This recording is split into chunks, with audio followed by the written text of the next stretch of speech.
Welcome to part 4 and why I stopped making content for over a year. So where we last left off was I had sought out a therapist for all the issues that I was currently going through. I actually had seen her for several months.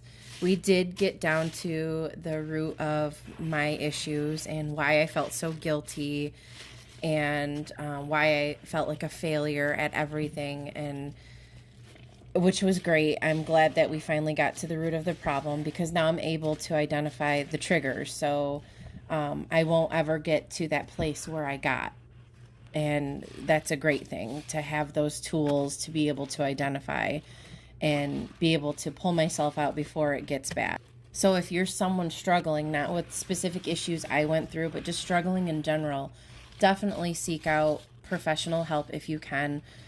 Because it really does help. And again, like I said in my last video, if your first therapist does not work out for you, then try another one. Sometimes it takes a couple before you find someone to suit your needs. So because 2023 was literally a series of unfortunate events for me, my next issue that happened still kind of has to do with what I went through. It's just like the next phase of it. So everything that happened related to the IVF stuff and, the not successful pregnancy part happened in January.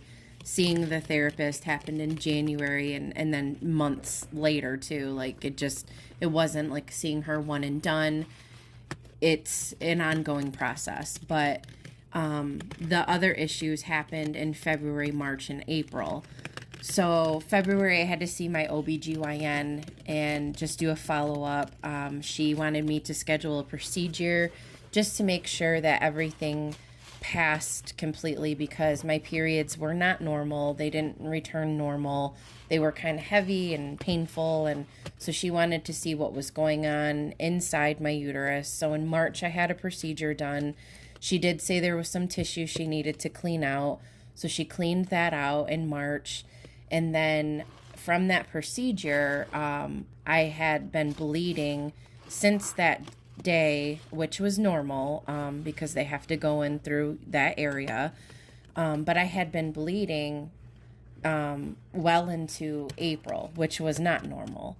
And during that time in April, it started becoming very painful and hurting. And one night got so bad that my husband took me to ER. So I'm a person that has a pretty high pain tolerance, and I'm also very stubborn. I was also raised by a nurse.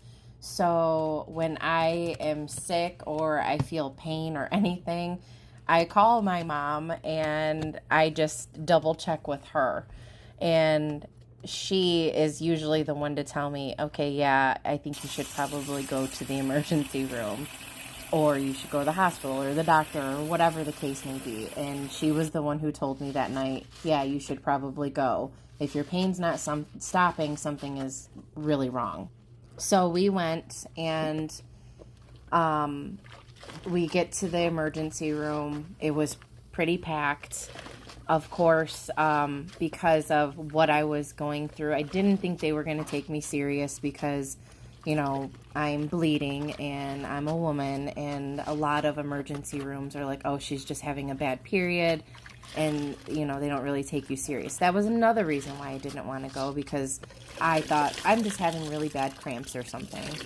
And so, but we went, and I actually started throwing up when I was at home, and I was continuing to throw up while in ER.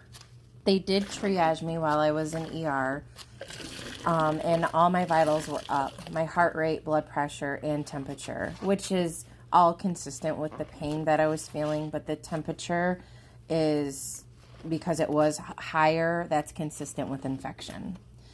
So they did take me back to the room about 30 minutes later, and this is where I'm going to stop here on part 4, and just to be continued to part 5.